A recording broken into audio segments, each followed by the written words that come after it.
Welcome to Nerd Talks. I'm DK. I'm going to be bringing you updates, thoughts, and release dates for your nerd and pop culture needs. Starting off, we're going to look at some video games. Spider-Man Remastered, released August 12th.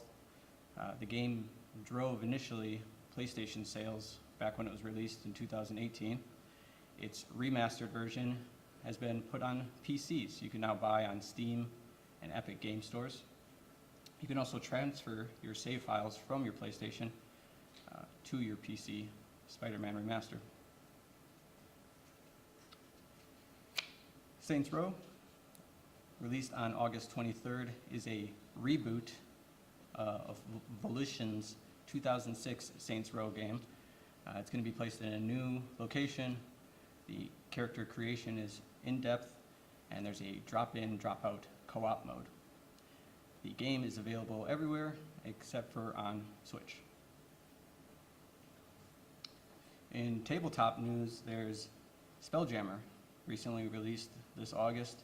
It's a reimagining of the 1989 Spelljammer setting, set in a fantastic space setting versus a scientific setting where you going into space is all based around magic. The 3-book box set contains the books seen here. Each book is 64 pages, a setting guide, a bestiary, and an adventure.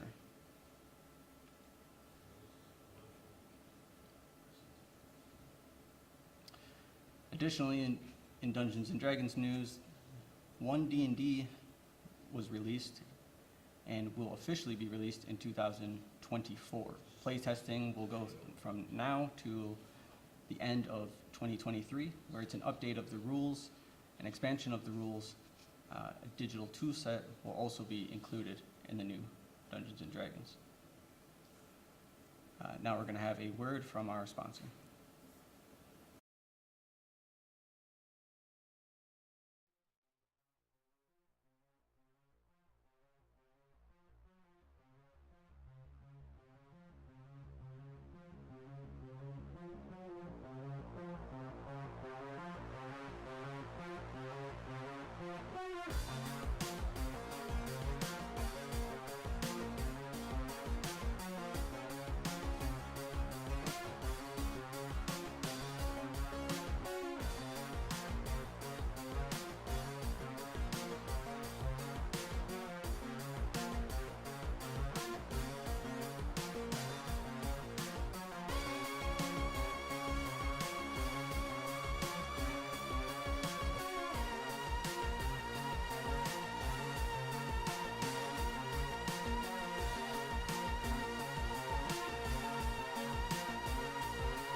Movies, not a whole lot at the end of the summer here.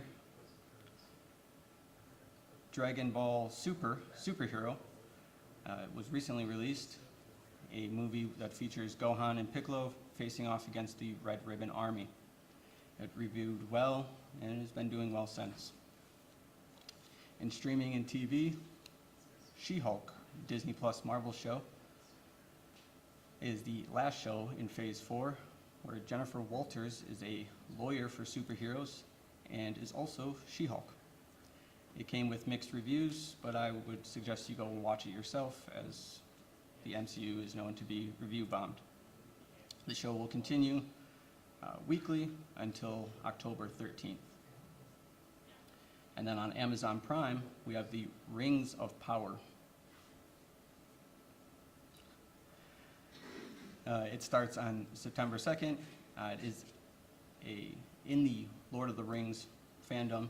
It's set in the Second Age of Middle-earth, following the events of the Forging of the Rings, the rise of Sauron, and the last alliance between men and elves. A bunch of negative critics seen the trailer, and it did poorly in the beginning, but it has come up since then. That's going to be all for this week in Nerd Talks. Our next episode, we'll catch up on some of these topics. Have a good night.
Well, yeah, we'll click on it, and then we'll make the video cancel.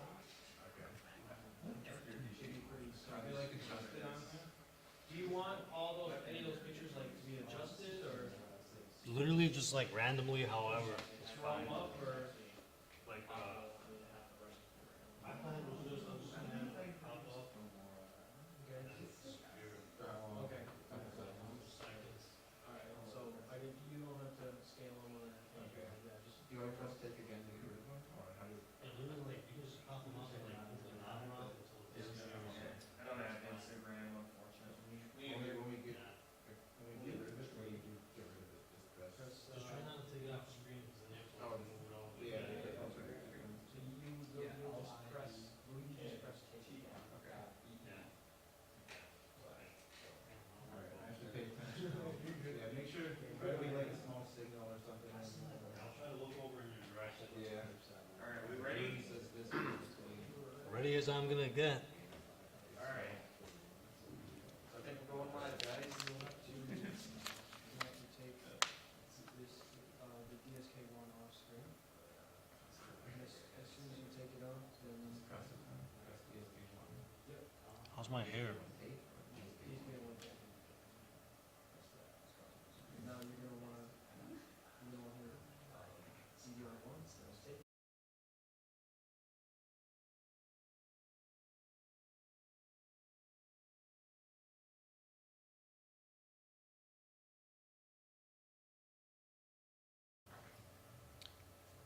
We live? Hello, and welcome back, and thank you for tuning in to our very first episode of Moonlight Minutes. On today's episode, we will witness a man, Mr. Ramon, having to deal with the same thing that thousands of people have to deal with every day. The dullness of working a really shitty, mind-numbing 9-to-5 job that you just hate. Day after day after day after day. His alarm wakes him up, he drives to work, he goes home, hits the hay, until once again his alarm wakes him up, he goes to work, comes home, hits the hay. You know the routine, you all do it. Just living life in autopilot. Until finally the weekend comes along, and you can finally get your little bit of rest. But if you're like Mr. Ramon, the rest never comes. The mundane routine is too hard to handle. But before we start today's episode, we of course have to give a quick shout out to today's sponsor, which is Dog Juice. There's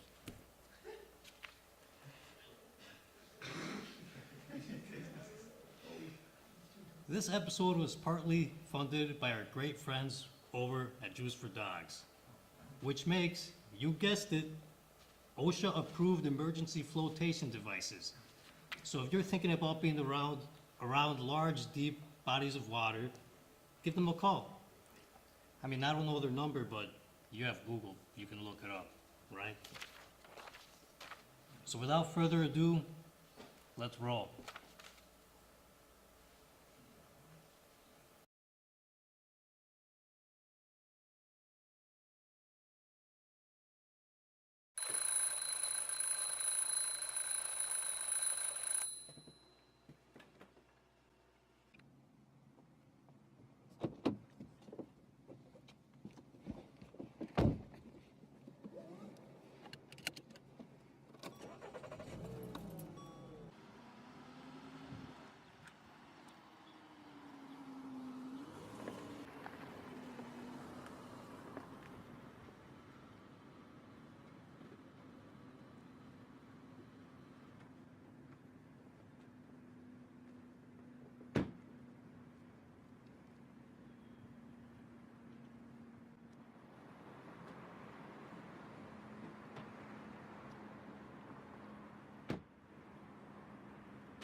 So,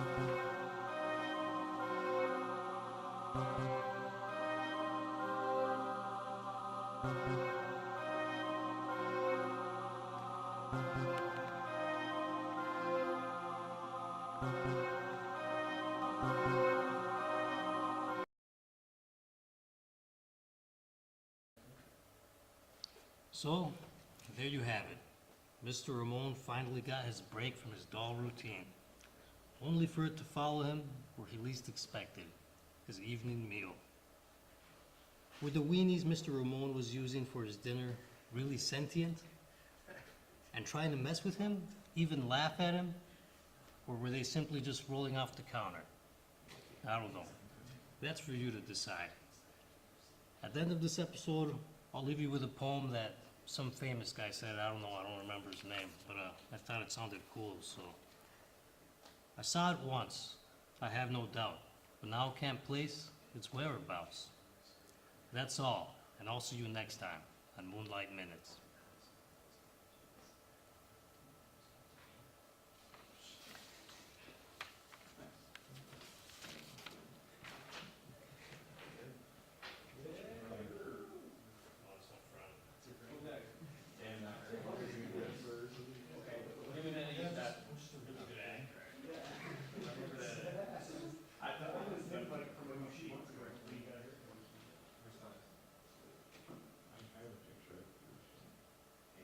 But I believe for Michael's show, it should be my turn to be the controller. Yeah, but I'm, oh yeah, he's after me. So I'm next, I'm gonna be up there next, and he's doing this, and then after that. Oh, you're going up next. I thought Michael was going up He's next. doing this next. Okay. Yeah, and then he'll be. Oh, it was Michael's turn to be the controller. Okay. I got you.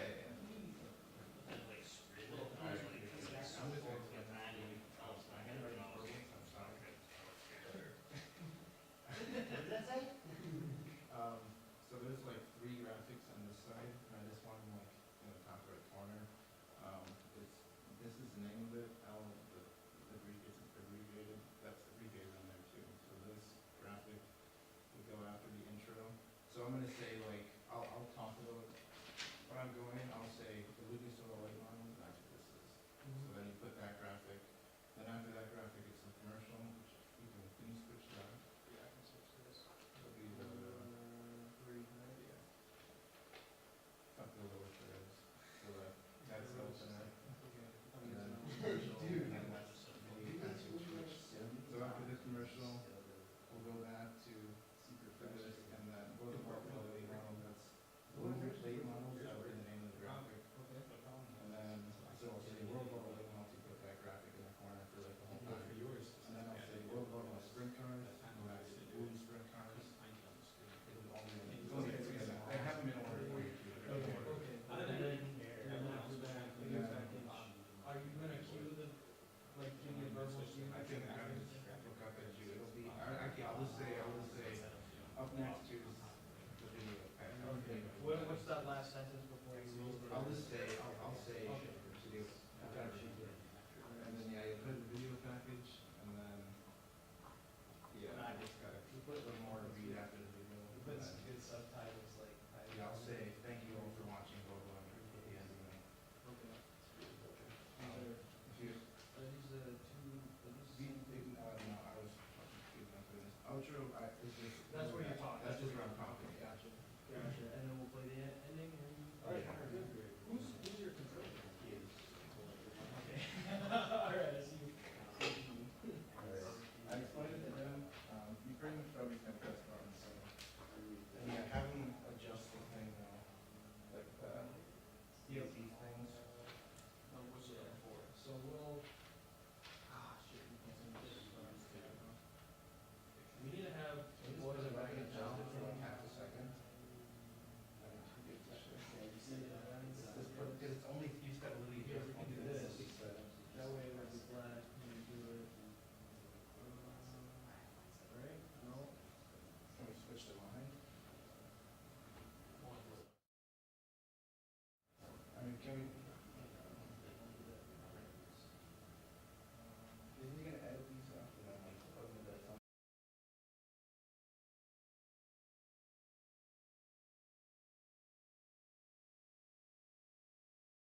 Hi, welcome to episode 1 of the Dirt Track Report.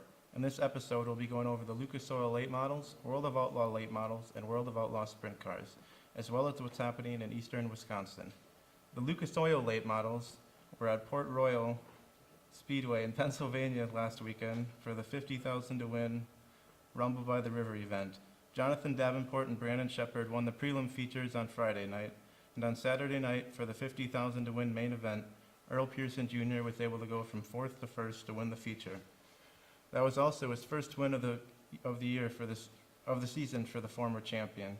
The Lucas Oil late models will be at Portsmouth Raceway Park in Ohio and Tyler County Speedway in West Virginia this weekend. Portsmouth will be 15,000 to win, and Tyler County will be 30,000 to win. Coming into the event, Tim McCready has a 195-point lead over Brandon Shepard. Shepard had the points lead for most of the season, but has since lost it to McCready back in June. Up next will be a word from our sponsor.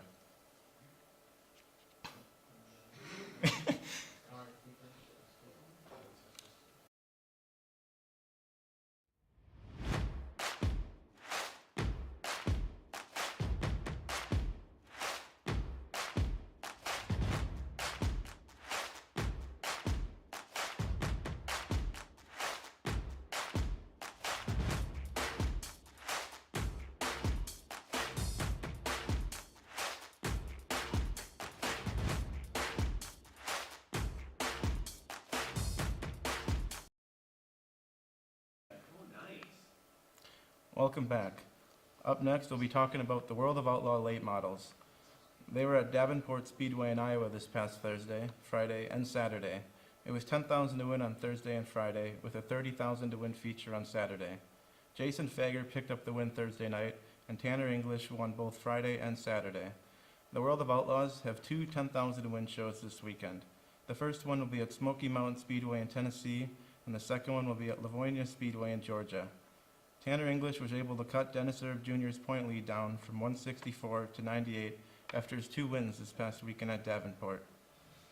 Now, the World of Outlaw sprint cars had a couple 10,000 to win shows in North Dakota this past weekend, with the first one taking place at River City Speedway, where the points leader Brad Sweet picked up the win.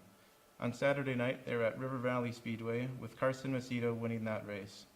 The series will be making the long drive to Washington this weekend for the Skagit Nationals of the Skagit Speedway.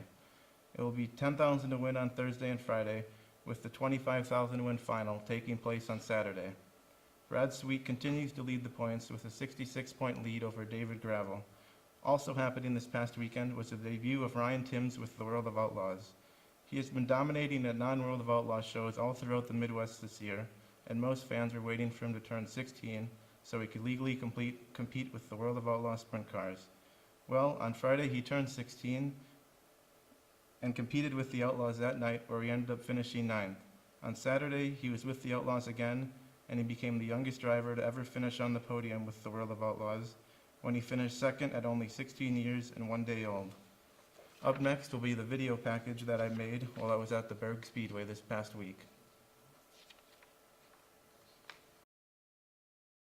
The Berg Speedway is a 1/3 mile clay oval that is semi-banked. It is located in Luxembourg, Wisconsin, with racing taking place almost every Sunday from May to August. It opened in the 60s and was an unsanctioned track until 1987, when it became an IMCA-sanctioned track. They raced on Fridays for many years until 2020, when they made the decision to switch to Sunday nights in hopes of increasing car count and fan count. The track has also hosted national series such as the Lucas Oil Late Model Dirt Series and the United States Modified Touring Series. Once you arrive at the track, you will pay at that white window there, and once you pay, you will walk in through that gate there, and then once you walk in through the gate, you'll be underneath the grandstands. I'll give you a quick view of that. Also underneath the grandstands in that white building there is just a little Hall of Fame section with some history. And then to the right of where you walk in is the food and beer stand, and that building in the background is the bathrooms. And then here's a view of the grandstands. That white building up top, that's where the announcer and the scorer are. And then if you're a driver or a pit crew member, you will enter in through this gate here, which will then lead you into the pit area. Here's a view of the pit area. That little blue building there, that's like the concession stand for the pits. Then I'll give you a view of the rest of the pit area quick. And once you're all unloaded and ready to race, you will wait for your race to start and you'll line up here. And once it's time for you to come out on the track, the official will give you the signal. And then on the track, here's the front straightaway. The flag stand is also here, so you know when to go green and when the race ends. Then once you go down the front stretch, you'll enter into turn 1 here, and then come around into turn 3, which will then lead you onto the back stretch. As you can see here, the track is pretty wide, so you can race 3 or 4 wide. And once you get down the back stretch, you will go through turn 3 and turn 4, and you'll go back onto the front stretch. Here is where you pull off the track once your race is done. This is coming right out of turn number 1. You'll pull off the track there. Then if you win your race, you will find yourself in victory lane. And then a little fun fact, the water truck is actually a former NWTC truck.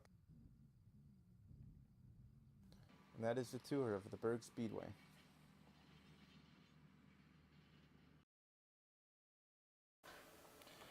Now that we covered the national scene, we will check in on what's happening locally in eastern Wisconsin.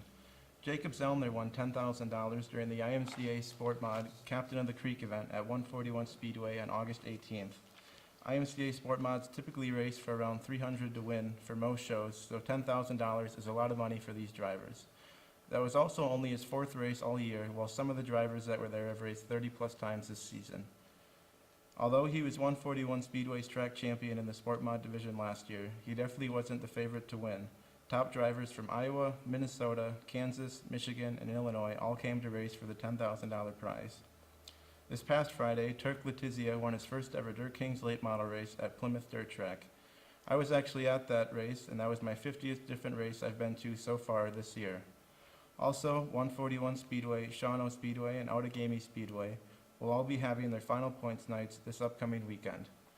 This weekend, I plan to be at Outagamie Speedway Friday and 141 Speedway on Saturday and Sunday. 141 will have the IRA Sprint Cars on Sunday, which is always an awesome show. That will conclude episode 1 of the Dirt Track Report. Thank you all for watching, and I'll talk to you next time for episode number 2.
recording on?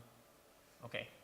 Hey guys, welcome to Cinemonster. I'm your host, Mike. In today's video, we're gonna be going over Michael Bay's, let's go down, Teenage Mutant Ninja Turtles, here.